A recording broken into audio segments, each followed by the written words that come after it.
I've been at this startup thing for a few years now, and I've learned a few lessons that I think can help other people, so I want to share them. My first, most important thing is don't go it alone. There are loads of infographics and articles on how much more successful a startup is when it has more than one person involved. So 2 or 3 co-founders. So do not go it alone. You need to find somebody that you can spend a lot of time with, and you need to nurture that relationship, and you need to create the proper documentation around it. But you really, really need to be cautious of who you partner with.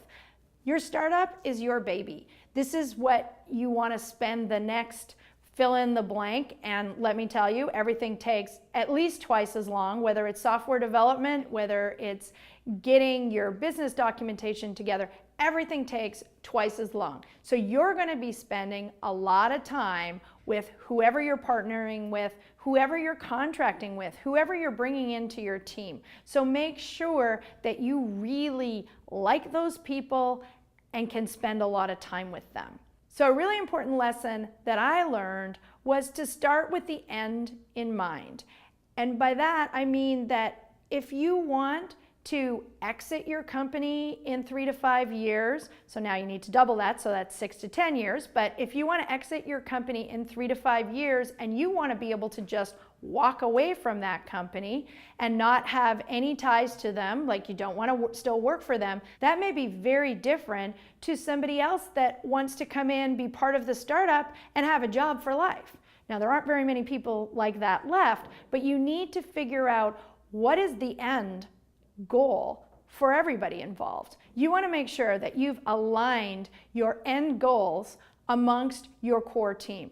Everyone involved in that initial push for a startup needs to be pushing it across the same goal line. If you don't, what you're going to end up with is dysfunctional relationships, dysfunctional actions by people, and it'll end up where you'll be focused on those internal issues rather than on pushing your company forward.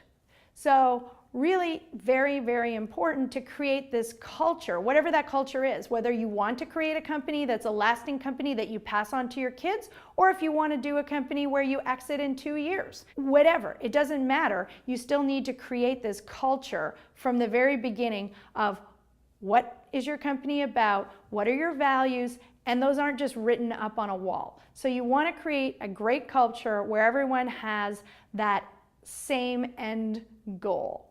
And finally, in today's world, it's all about education. It's all about giving content, giving back. So I have a philosophy that if you do good, you'll end up doing well. And if you take the time to collaborate with others instead of competing and to share your knowledge, that will only benefit you, and your startup will succeed.